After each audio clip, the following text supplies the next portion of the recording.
उपमुख्यमंत्री अजित पवार यांच्या विमानाचा अपघात झाला आणि अजित पवारांसह 5 जणांचा त्यामध्ये मृत्यू झाला। मात्र हा अपघात नेमका कसा झाला असावा, नेमकी याची मागची कारणं काय असू शकतात हे जाणून घेण्याचा प्रयत्न आपण करणार आहोत। आपल्यासोबत एव्हिएशन एक्सपर्ट विशाल बांगरे सर आहेत। सर, काय वाटतं एकंदर हा अपघात कसा झाला असावा? सर्वप्रथम तर महाराष्ट्राचे उपमुख्यमंत्री आमचे दादा अजितदादा पवार ही दुःखद घटना झाली आहे। त्यासोबत इतरही क्रू मेंबर्सही त्यामध्ये मृत्युमुखी पडलेले आहे। आणि प्राथमिकदृष्ट्या जर बघितलं, जे काही प्राथमिकदृष्ट्या जी माहिती आम्हालासुद्धा जी मिळालेली आहे त्याच्यामध्ये त्या विमानाचं जे लिअर जेट कंपनीचं 45 लिअर जेट असं म्हणून जेट कंपनीचं ते विमान आहे, लिअर जेट कंपनी। आणि त्याच्या व्यतिरिक्त ही बंबार्डियर जी कंपनी आहे ही जगातही इतरही देशांमध्ये विमानं देते आणि तीसुद्धा जगप्रसिद्ध विमान आहे, सुरक्षेच्या दृष्टीने व्यवस्थित विमान आहे। आणि प्राथमिकदृष्ट्या असं आढळून येत आहे की जे विमान सकाळी 8:48 ही काही जी दुर्दैवी घटना आज महाराष्ट्रामध्ये झालेली आहे ती बारामती म्हणजे दादांच्या क्षेत्रामध्ये ही घटना घडलेली आढळून येत आहे।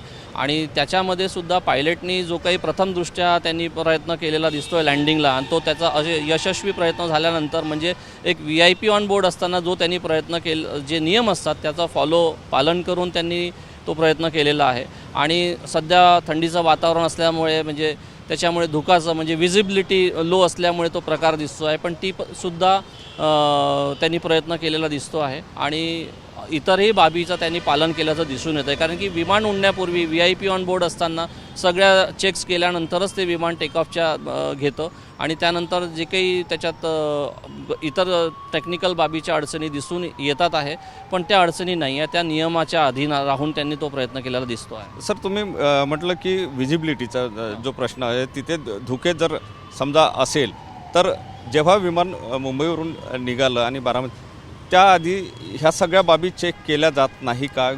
सगळे VIP विमानाचं सगळ्याच विमानांसाठी हा नियम आहे, DGCAचा नियम असो, फेडरल एव्हिएशनचा नियम असो। त्याच्यासाठी मेटार म्हणजे आपलं जे हवामानाचा अंदाज आणि त्याचं जे विभाग असतं त्याच्याद्वारे सुद्धा एक रिपोर्ट घेतल्या जाते। त्यानंतर ती प्राथमिकदृष्ट्या पायलटनी बघितल्यानंतरच तो पायलट टेकऑफ घेतो। त्यानंतर इतर क्रू मेंबर जे प्री फ्लाईट चेक ज्याला प्रकार म्हणतो तो प्रकारचा सगळं सिस्टम फॉलो केल्यानंतर त्याचं नोंदी होतात, त्या नोंदनंतरच ते विमान त्या दिशेने प्रयाण करतं।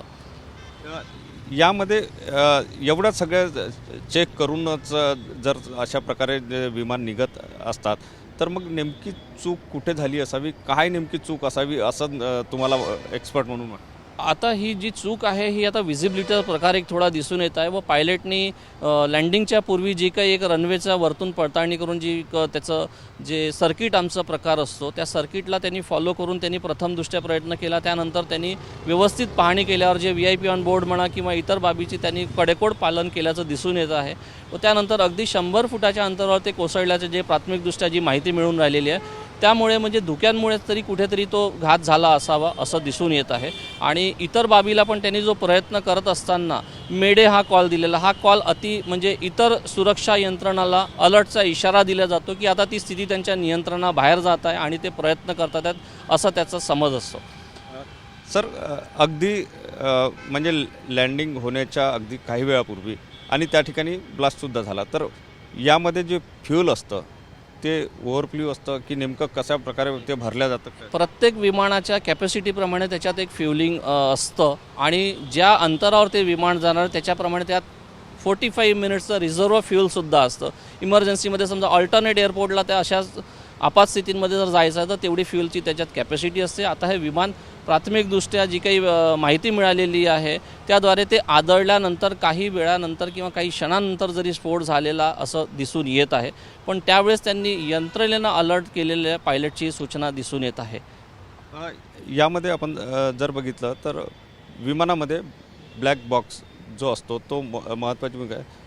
याची चौकशी याच्यामार्फत काही यातलं तथ्य समोर येऊ शकतं आणि या चौकशीमध्ये विमानामध्ये ब्लॅक बॉक्सच्या प्रकाराव्यतिरिक्त सुद्धा विमानाची जे काही लॉगबुक असते त्यामध्ये त्याच्या सगळ्या नोंदी असतात आणि शेवटच्या क्षणी जे काही गाड्याचा डेटा असतो तो डेटा कंपनीसुद्धा त्याच्यावर करेल. बंबार्डियर कंपनी जगप्रसिद्ध कंपनी असल्यामुळे ही सुद्धा त्याच्यावर करेल. त्यानंतर इन्व्हेस्टिगेशन टीम आहे, एअरक्राफ्ट इन्व्हेस्टिगेशन्स टीम आहे, त्यानंतर DGCA आहे. ह्या सगळं बाबी त्याच्यावर त्याची पडताळणी होईल आणि हा रिपोर्टसुद्धा याचा प्राथमिक रिपोर्ट आल्यावर आपल्याला अजून इतर बाबीची माहिती आपल्याला मिळू शकेल. अशा VIP मुवमेंट करणारे जी हे छोटी विमानं असतात यांनी नेमकं काय प्रिकॉशन घ्यायला पाहिजे आणि ती घेतली जात आहे पूर्णपणे असं तुम्हाला वाटतं का एक्सपर्ट?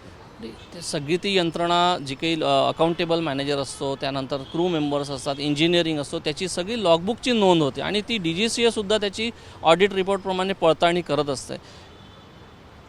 नक्कीच सगळ्या नोंदी घेऊनच आणि सगळे जी पडताळणी केल्यानंतरच विमान उडत असते. मात्र आता नेमकं हा अपघात कसा झाला हे चौकशी अंती समोर येईल असं एव्हिएशन एक्सपर्ट सांगत आहे. कॅमेरामन साईसह सुनील ढगे, TV9 मराठी, नागपूर.